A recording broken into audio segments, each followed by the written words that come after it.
Okay, All right. so let's talk some more about But I Love Lucy and Desilu Studios. And um, all right. Television in those days, in the 50s, worked a little different. The sponsor had a great input in the pictures, in the story content, and they own the time at the network. Uh, Whatever the big major sponsor was, if they bought a comedy, they bought it for a certain hour. They owned, 7 to 9 or 8 to 9. Uh, Dramas maybe would be in later hours, but the network, with that time, uh, would look for a project and go to a studio or a Desilu and say, we're looking for this comedy for this hour for a particular sponsor, and they'd sell it that way. And the sponsor got approval. We had to send a cut to the sponsor, or they'd come to a screening. And if there's anything that was derogatory about their product, they would have to eliminate. They had approval of it because we had a department at Desilu called commercial integration. The commercials were actually edited into the negative. We didn't make all of them. They were sent to us by whatever product was your sponsor, whether it was a cereal or an Ivory soap or whatever it was. They'd send you the print, a negative, and a soundtrack for it. And our department would, which I ran after a while, when I stepped away from the Lucy series, I ran what we called commercial integration. And we'd get all those commercials and from the sponsors for the different shows that we owned. And they'd be sent to the editor, and the editors would drop them into their print. And the negative would go to the negative cutters at the laboratory, and they would put those in. So when the print came out for release, because shows were broadcast from film then, your 35 millimeter film, and they also made a 16 millimeter, which ran as a standby.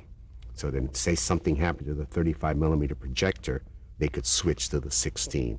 You'd notice a change in quality if you're in the industry. Your eye will catch it on your TV set. But everything was put in that way. Even the product was put in, like in Lucy, they were sponsored by cigarette companies. The product would be somewhere in the picture, and in the end title they'd have a piece of it because the lettering was set aside. The third commercial was what we called a cast commercial. They'd film a star or two, a lead in the particular series, and they'd do a whole commercial about the product. And they get paid for it, and they love to do it because it was just money in their pocket. And the commercial integration department would edit that, not the editor of the show. We'd edit that. We had our own editors, and we'd edit that, send that negative to the negative cutter also, and that editor would put that print into his work picture so that the show was billed out completely full. He'd cut it with what we call a commercial banner. It would say place commercial here. In the half-hour show, you had 3 breaks. And then when these commercials came in, they gave it to the assistant, and he'd open the show up and build it to time. The story part of the show program was cut to a certain time, and then allowed for the length of the commercials. You could sometimes have 2 30-second ones for the minute, but they're usually 3 minutes a commercial. It filled the show out. Where we were lucky in the Lucy days, at CBS anyway, sometimes the shows they had something they didn't want to cut. They didn't want to lose a joke, so we had the leeway of having 3 end titles, 3 lengths. We had a standard, we had a short version, and we had a long version, and they varied 10 or 15 seconds each. And if we had a show that we needed those 15 seconds, we'd put in a short end title. If we had a long version, or rather a short version, because something didn't play and they wanted to move it along, which does happen, we would put in the long version end title. And those days we didn't have the contracts that we have today with a lot of the guilds. And I remember certain shows where we ended up having no end credits at all, just putting in company, production company with the copyright, which always has to be in it. We just use the Desilu card or whatever company it was, and you just drop that in for 5 seconds or so. That's it. There'd be no credits. They had that power in those days to do it. Was that Desi Arnaz's decision, or he would make the decision, but because the contracts weren't that great with all the various guilds that today you can't, although they have contracts today, but as you notice, the credits always move to the side, and they're plugging the next show, which always aggravated me because people work many years to get their name on a film. It takes time to do that, and they put it off to the side, and you can hardly read it. So that's the way Desi Arnaz would want it. He said, "I've got the show. I'm not going to cut it." We had one experience. I don't know if anybody had told you prior to this that he had a show that he didn't want to cut. It was an hour show, and it was an hour and 15 minutes, and we were followed by the U.S. Steel Hour. And as he says, "I don't want that." He says, I'm not going to cut it. So the network says, "I don't know what to do for you." So he got on the phone and he called the chairman of the board. It was sponsored by U.S. Steel Hour. And he called him and he said, "We need 15 minutes for this wonderful episode," and all. And they gave it to him. They gave him that time. They cut their program down, and the show went on the air long. But that's hard to do today. Yeah, it's unheard of. It's just not. And but the sponsors of the shows had a lot of power and control. They saw every cut of show, just like a director looks at it or the producers look, and if there's anything derogatory, they'd make you take it out. You'd cut around it or rephrase it or reshoot it if necessary. How much production was going on at Desilu over this period? You were there till what, 50? I was there till the 60s. We had quite a, I'm trying to think, there were so many shows. We had December Bride, we had Our Miss Brooks, we had, of course, Lucy. Then we had, you begin to forget, they begin to all blend into one. We even had a series called Whirlybirds. And when you were supervising those shows as well, were you editing? I started to edit, I went into the commercial department, then I started to edit commercials and run that department. And then I started editing, we did a show called Harrigan and Son. I started to edit on that. And then I got... this was moving into the 60s. Yeah, I'm moving into the 60s, yeah. But you also have to, what I wanted to mention, how different it is today. In those days, everything was on film. Your soundtrack was on 35mm film, and so was your picture. And you cut sound that way, and you had to splice it, and it was easy, much easier, because you're cutting in cutter's sync. But when you went to a composite print, you had the 20-frame pull-up. And we did have to make changes sometimes at the last minute. Can you explain that a little bit about cutting on the optical tracks? Yeah, the film, you had negative film for your sound. Mm-hmm. You had a negative, like, for sound, as you had a negative for picture. And there were two kinds of sound in those days. They had what we call variable area, and we had striated film sound where you could see the spots. Variable area showed the sound sliding. You could see the movement of the sound like on a track. And it wasn't difficult. If you had to make a lot of edits, many times we'd have to make reprints of the track and lay it in, because you'd run a cut, you'd make a change, and when you do it on film, you lose a frame because of you cut in the middle of the frame, and you'd have two sprockets on each side. And if you went back, put a piece back that you wanted to, you'd have to slug it out for that purpose. And then the editor didn't have to do it, but when the picture was turned over to sound and music, the sound editors would order reprints to make up for that lost frame that was in it. Which all these things took time. But then when the picture was dubbed with all the different music and effects tracks that went with it, it was dubbed into one composite soundtrack. on film again. And it was recorded at the dubbing stage and sent to the laboratory, and the laboratory developed it. And your negative cutter got the dub track negative, and he cut the picture. And the way he got it in sync is at a certain point at the head of every reel, and the tail reel too, they put in what we call a sync pop. On sound, it would go literally pop, and you'd see the striation. He used that. It was, I think, about 16 frames ahead of the first frame. And he'd lay that into the Academy lead with the leader in the cutting room, in his negative cutting room. And then the laboratory would take both the picture and the soundtrack, and they'd end up making a composite print, and the sound was put on the side of the picture. The way it was, the printer allowed a space for that. And the sound, because of the projection machines, the sound was 20 frames ahead of the picture to take care of the looping of there's a picture head here and a sound head down below. The sound reader was a light. And that was a 20 frame distance. And so it would run in sync that way. You couldn't, there's no way to run out of sync. Once you saw your answer print at the laboratory, which everybody viewed, every print, you were married to that, and it couldn't go out. The only way to go out of sync is if the projectionist ran his loop wrong. Then you could tell that his loop was too big. And as far as your rough cuts, were you working on uprights? No, we had the black. There were the old black moviolas with a little round head, but no. The only people that worked with uprights really were the music people, and to see it, because they had to build everything on a cutting table. But you'd run an upright to show a producer if he wanted to come in the cutting room, and you didn't want to stop. You know, he could just let it go through instead of going into a film bin. He could just let the reel go on. It would go on a take up, and then your assistant would rewind the reels for him.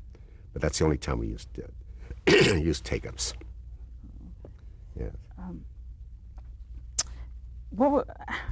Can you talk about the schedule? Like, how many days of shooting? How many days of cutting? How many editors were working on this? On the multi-camera show, we only had one editor. They shoot the show net. They rehearse all week, 5 days. They'd block on after the run-throughs. They'd have a reading. Then they'd do the director would have them stage it, and then they'd bring the cameras in, and then they'd do what they call blocking, and they'd move for the cameras, and the camera director would say, you have to be in a different position because the camera can't get in here, so they'd have to adjust all of that. Then they'd have a run-through, 2-3 run-throughs. They'd always have a rewrite, because Wednesday nights was rewrite night, and they'd shoot the shows on the Lucy show. We'd shoot on Thursday. It'd start on Monday, but he wanted to shoot the show on Thursday because Desi Arnaz left to play golf, and they had a home in Palm Springs, and they'd take off Friday and they'd go away. So they'd shoot the show on Thursday, but he had that control. A lot of shows we shot whenever we could get crews. Because the camera people don't work a full week, so they'd work on another show on the lot. We'd shoot on Tuesdays, sometimes Thursdays. It would vary, and we'd balance to keep the camera people working all the time. And you had different directors of photography, but when you have the camera operators, and it's a different method of shooting when you shoot a multi-camera with a live audience, because you're shooting it live. So there's a lot more rehearsal on it than you do when you do a single camera show. So we'd shoot the entire show in one evening, and we'd have the audience there, and then if we had a problem, we'd shoot pickups after the audience left. And then when we get to the dubbing stage, we had a laugh, what they call a laugh man. And when earlier days, we had to literally build the laughs by hand. We'd take them there were real laughs from the show, and you'd find laughs that are in the clear. There's no dialogue under them, We do that, and then they progressed. The technology progressed to the point where they had audio cassettes, and they took those same laughs and put them onto audio cassettes. And a man invented a machine, a laugh machine, and he'd sit at the dubbing stage with you and he'd fill the laughs where it needed, because sometimes in cutting a show down, you'd cut the laugh off, you know. So he'd have to smooth out the laugh, and he could do that just watching it. And they were very talented men. They really were. They had a sense of humor. You had to have. See? Is it true that Lucy's mother was in the audience and had a very distinctive laugh? That's true. That is true. We had that at Mary Tyler Moore with Jim Brooks when we were doing Mary. Jim would be on the set. He wasn't in the audience. He was on the floor, and behind the cameras or walking around. And if there was something really funny that he loved, Jim Brooks you could hear him laugh. It was unbelievable. You could pick him out right away. It's interesting. They were great. But by then we were already on magnetic sound. That's a little different way of editing. But the basic filming of the show was the same. Same with the multi-cameras. Mm-hmm. The hardest part was when we go to single camera comedies where there's no audience. Now that takes a little sense of finesse in putting laughs in, because you got to be careful. You don't laugh at something that's not funny, because the audience can catch that. And I'm sure everybody's heard it. You'll see some shows and the laughs are so loud and heavy because they don't have that little touch that they had on the dubbing stage. And working the shows requires a talent that way. You know? You think it's something you just have a feeling for, or do you run it for people and you run get it? their I mean, feedback and they say, "Well, that's you too do much." Absolutely. Yeah. Well, because you're producers. You know, sometimes you have the director there, but they're so busy, especially on weekly shows, they can't be. And so your producer is always there, and most of them are writers today, and they'll say the laugh is too big, you know, the music's too loud. It's not, you know, because nothing again should interfere with a comedy. It hurts it, you know, because if you miss a dialogue, you miss the joke, or you miss the feed, or you miss the punch, it hurts it. So you say, why are they laughing? Because you didn't hear the line. Now, if it's real and it happened that way, we won't change it. That's for sure. We very seldom try to not use the actual laugh that we recorded from the audience. That was a must. It was made it legitimate, and you can tell when shows weren't that type, that there was false. They were pushing something that really wasn't funny, you know. Well, that background prepared you to go on to work on many more comedies. Once I've always felt once you cut comedy, you can cut anything. You can edit, because again, it's pacing, and you learn pacing from comedy. It's interesting. I have found that drama editors don't make very good comedy editors. It's just a different way of editing. They're looking at it differently. With comedy, sometimes you have to play things wide because you have to see everything in the picture. In drama, it's that close-up and that you're trying to sell a point, and they're used to that. And sometimes they would edit just to edit, and you can't do that. The comedy carries it. As I said, you know, the reaction sometimes to the jokes are better than the joke. It's their reaction to it, and you can almost telegraph it what the reaction is going to be, but you have to see it. You think you can make something funnier than? No, if it's not performed funny, if it's not written funny, a lot of times they'd want to make tight comedy. They say, "Look, it should be very tight." I said, "I don't care how tight you make it. If it's not funny, it's not going to play. It just doesn't play. It's delivery." And many great movies just the same way, and even in dramas, if they're not performed, you can have a great script and it can get ruined. Again, that's when we've changed directors, because their concept of what they read is not the same as what everybody thought it was. It's just not on film. They didn't capture it. And there's certain moments in drama that you must catch. And that's timing, is the pauses, the looks, and how you make the flow is what sells a drama. But again, like cutting westerns, and I did one western. Wild Wild West was interesting. I'd never done one before, and it was an opportunity I got, and I really enjoyed it. It was completely different. How so? Because again, you're not guide. There's no guide to the timing. You have to feel it. I say in the comedy, the laughs, everything, the reactions, all guide your editing, because it's there. They give you the time basically. But and there's good, bad, and bad comedy too. So but in dramas, it's what you see, and if the director puts it on film, believe me, a good editor will get it, and he'll come up with things that even the director didn't think of. He gives you notes when when you're looking at dailies, and he'll say, use this take or that take, or let's play it a certain way. And you look at it, and yourself, when you're an editor, you're by yourself, and you're cutting it. Somehow it doesn't play the way he wanted it, and you just change it. You're the editor, and the worst thing you can do is say, I don't like it.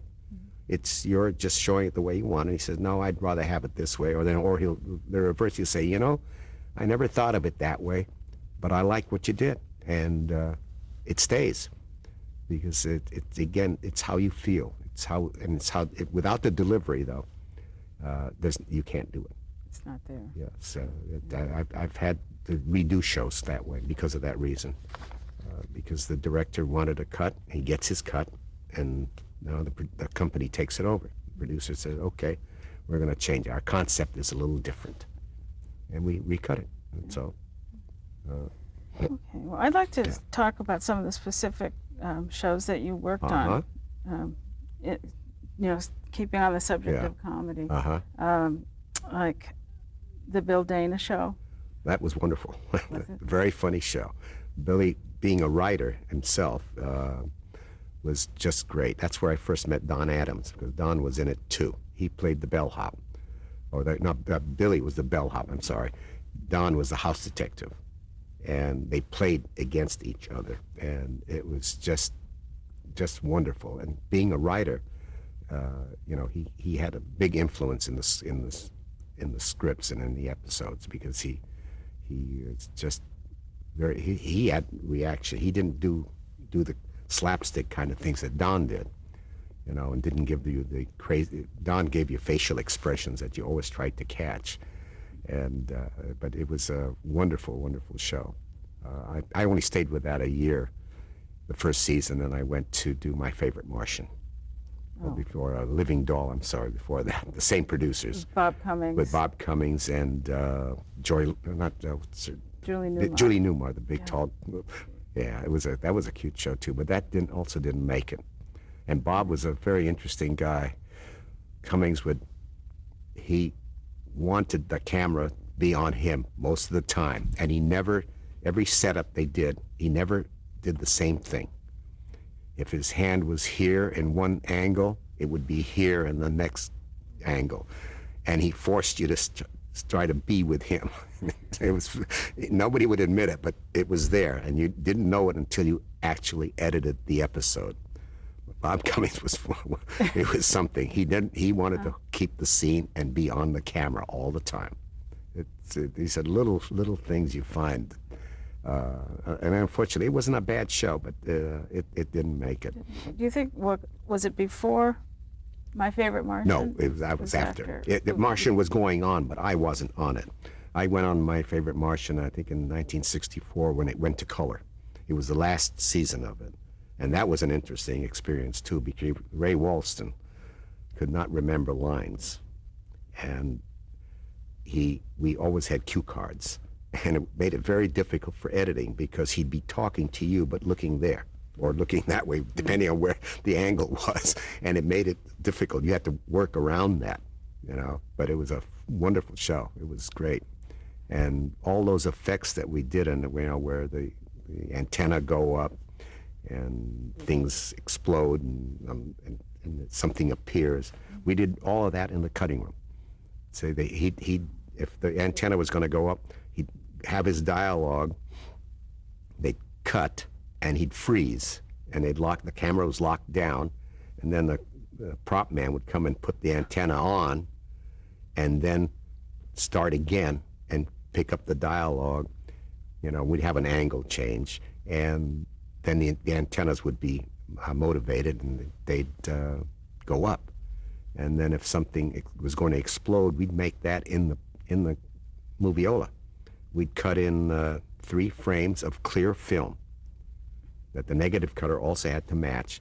And instead of ordering it out of the optical house, because we had a low budget, you could do it optically, but it's expensive. So we do it in the film, and it was put into the negative. And since we were broadcast from film with a projector, the projecting light would hit those clear frames, and you'd see a flash on the screen. And it was just 3 frames long, and all of a sudden something would appear. We did all of it without any spending any money that way. It worked very well. No special effects. No special. You created them. Every editor did it. Yeah, it was just a style, and it worked. It worked. But they were able to, all the actors, to freeze at a certain point. They'd make the switch, and then he'd continue his dialogue with the lockdown. You had to have a lockdown camera, naturally. And I had one particular scene with Ray Walston where it was like an accident, and he exploded. This flash came on, and he split into 3 personalities, and they all talked to each other. So they had to film each one angle separately, and they sat down at a table, all 3 of them, and they shot it 3 different ways. And I had 3 pieces of film going through the sync machines, and I'd have to adjust to each one. But the director shot them with either 1 or 2 cameras, or reshot it with a tight angle and a full shot. And to keep them in sync, I was able to cut away to a tight shot of him reacting to a dialogue of one personality to the other personality, and that's how we got it to fit. But we didn't do it like you could do electronically. You could fix that very simply today. But then we just had 3 angles, and these people, all 3 personalities, talked to each other. And it took a little time to do it, but it worked. There was no problem. They'd talk, they'd answer, and you'd go by the script, and you just adjust to bring it back in. You'd adjust with a cutaway or a tight shot reaction with the dialogue going over it, and you just keep it flowing. Oh, that's just wild. So you had to be inventive and somewhat creative before we had all of these ideas, Mm-hmm. It's or the technology that's available today is, in fact, I'm worried that it's too much technology, because you can't, there's so many different ways to do something. It takes a long time to get a picture locked. It's a little different. Too many alternatives. Yeah, see, but in film days, we had to finish an episode by a certain time, because the picture had to go to the dubbing stage, but it also had to be at the negative cutter, so that the negative cutter could cut that, and then it had to go through the laboratory. That takes time for you to see a print. Nothing goes on the air till you view it and make sure, number one, it's in sync too. That's right. And there's been cases where something's wrong. They made a change and didn't adjust something in the tracks. That does happen, Let me Yes. hold off on that, Yeah. because we're going to change tapes, but that would Okay. be fun to talk Fun, about okay. some of the Sure. mistakes. Oh,